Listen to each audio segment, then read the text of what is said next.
चला आज आपण करूया मस्त भरल्या वांग्याचा रस्सा। तर त्याच्यासाठी इथे मी छान अशी वांगी धुवून आणि त्याचे देठ कापून घेतलेली आहेत। त्यानंतर आपल्याला आता तयार करायचा आहे मसाला। तर पॅनमध्ये इथे मी थोडंसं तेल घेतलेलं आहे आणि त्याच्यानंतर 3 मी मीडियम साईजचे कांदे असे उभे चिरून घेतलेले आहेत। तर मसाला करण्यासाठी आपल्याला साधारण तुम्हाला जेवढं 2 किंवा 3 तुम्ही कांदे वापरू शकता तुमच्या अकॉर्डिंग। तर मी इथे 3 कांदे घेतलेले आहेत। तर आता इथे आपल्याला कांदा असा लाल करून घ्यायचा आहे। तर तुम्ही पाहू शकता इथे आपला कांदा छान असा लालसर असा झालेला आहे। तर अशा रीतीने आपल्याला कांदा छान असा फ्राय करून घ्यायचा आहे।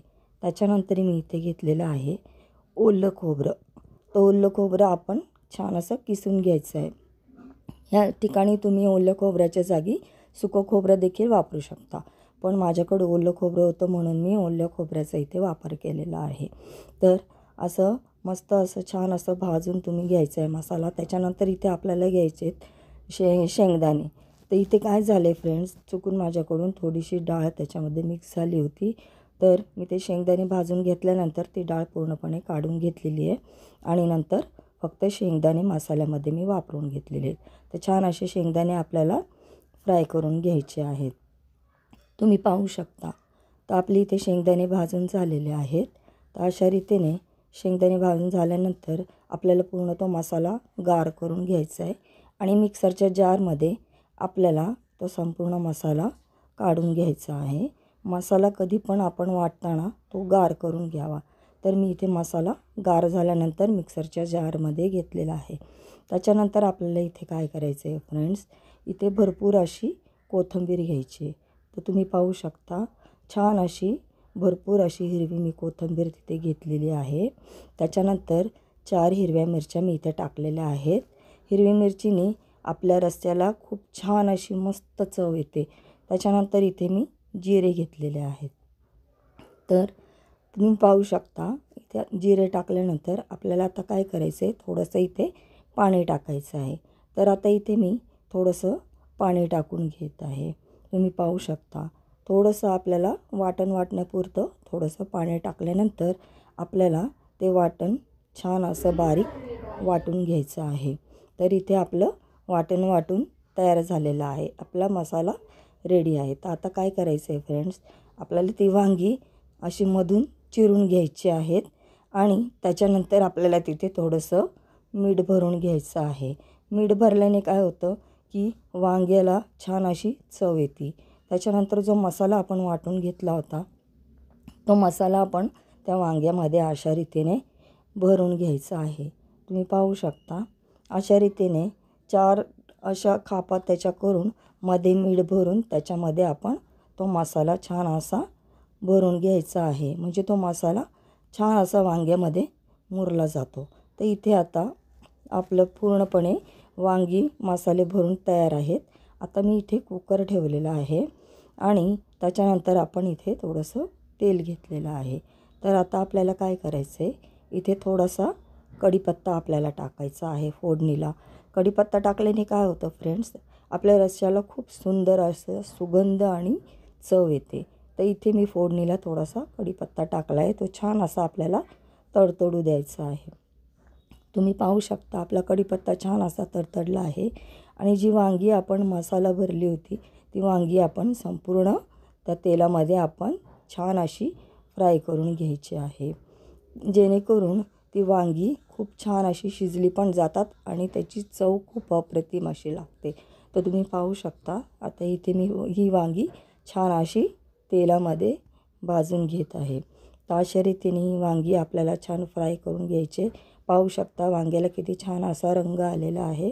अशा रीतीने आपण तेलामध्ये वांगी ही फ्राय करून घ्यायचे आहेत। त्याच्यानंतर इथे मी मीडियम साईजचे 2 लाल असे टमाटे घेतलेले आहेत। तर वांगी फ्राय करत असतानाच आपल्याला त्याच्यामध्ये टमाटे टाकून द्यायचे आहेत, म्हणजे ते टमाट्यामुळे छान अशी चव आपल्या त्या रश्श्यामध्ये उतरून येते आणि ते टमाटे छान असे सॉफ्ट व्हावे म्हणून इथे मी थोडंसं मीठ देखील टाकून घेतलेलं आहे। छान असं आपल्याला फ्राय करून घ्यायचं आहे। तुम्ही पाहू शकता किती मस्त आपली वांगी अशी फ्राय झालेली आहेत आणि टमाटा देखील आपला सॉफ्ट झालेला आहे. तर आता काय करायचं आहे फ्रेंड्स, आपण जे वाटून घेतलं होतं ते आता आपण ह्याच्यामध्ये टाकायचं आहे. तर आता मी हे वाटलेलं कुकरमध्ये टाकत आहे. त्याच्यानंतर हा मसाला आपल्याला छान असा फ्राय करून घ्यायचा आहे. तुम्ही पाहू शकता, जोपर्यंत आपल्या मसाल्याचा कच्चेपणा जात नाही तोपर्यंत मसाला आपल्याला फ्राय करायचा आहे. तुम्ही जितका मसाला फ्राय कराल तितकं सुंदर असं आपलं रस्सा तयार होईल. आणि इथे आता मी टाकलेले आहे धने पावडर. साधारण 1.5 चमचा मी धने पावडर टाकलेले आहे. 1 चमचा इथे मी घेतलेला आहे गोडा मसाला. त्याच्यानंतर 1 चमचा मी इथे घेतलेला आहे कांदा लसूण मसाला. आणि त्याच्यानंतर इथे आपण टाकणार आहोत लाल मिरचीची पावडर. तर इथे आता मी लाल मिरचीची पावडर टाकलेली आहे आणि थोडीशी हळद देखील टाकलेली आहे. आता पुन्हा एकदा आपल्याला मसाला छान असा फ्राय करून घ्यायचा आहे.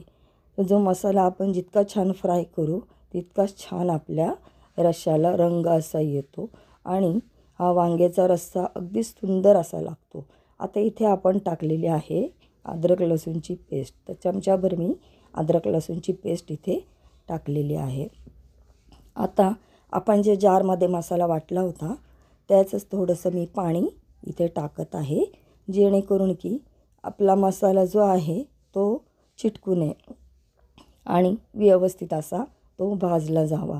तर तुम्ही पाहू शकता किती सुंदर असा रंग आपल्या मसाल्याला आलेला आहे. आणि इथे मी काय केलेलं आहे फ्रेंड्स, माझ्याकडं वांग्याचा मसाला होता, तो थोडासा वांग्याचा मसाला देखील मी ॲड केलेला आहे. तो अगदी ऑप्शनल आहे. जर तुम्हाला हवा असेल तर तुम्ही कुठल्याही शॉपमध्ये मिळतो, तुम्ही तो टाकू शकता. किंवा या ठिकाणी कांदा लसूण मसाल्याचा वापर तुम्ही जास्त प्रमाणात करू शकता, तरी देखील आपला रस्सा खूप असा सुंदर लागतो. तर तुम्ही पाहू शकता किती मस्त आपला मसाला फ्राय झालेला आहे. अशा रीतीने आपल्याला छान असा मसाला फ्राय करून घ्यायचा आहे. त्याच्यानंतर इथे मी टाकलेलं आहे चवीनुसार मीठ.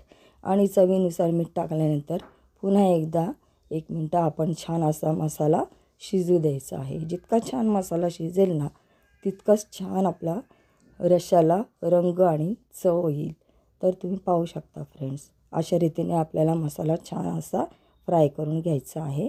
आणि नंतर तुम्हाला हवं तितकं पाणी तुमच्या अकॉर्डिंग तुम्ही टाकू शकता. जर तुम्हाला थोडंसं घट्ट असं रस्सा हवा असेल तर तुम्ही घट्ट ठेवू शकता, किंवा तुम्हाला पातळ रस्सा करायचा असेल तर तुम्ही थोडं जास्त प्रमाणात पाणी टाकू शकता. तर मला इथे जितकं पाणी लागत होतं तितकं मी पाणी टाकून घेतलेलं आहे. तुम्ही पाहू शकता किती सुंदर आपला वांग्याचा रस्सा दिसत आहे. अशा रीतीने आपण वांग्याचा रस्सा करायचा आहे.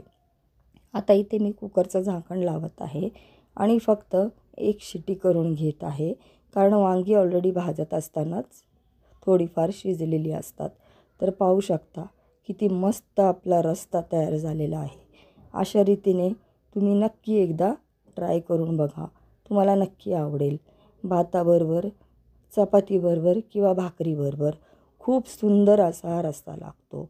तर तुम्ही नक्की ट्राय करून बघा. आता आपल्याला काय करायचं आहे, हा रस्सा एका भांड्यात मी काढून घेत आहे. पाहू शकता किती मस्त आपला वांग्याचा रस्सा तयार झालेला आहे.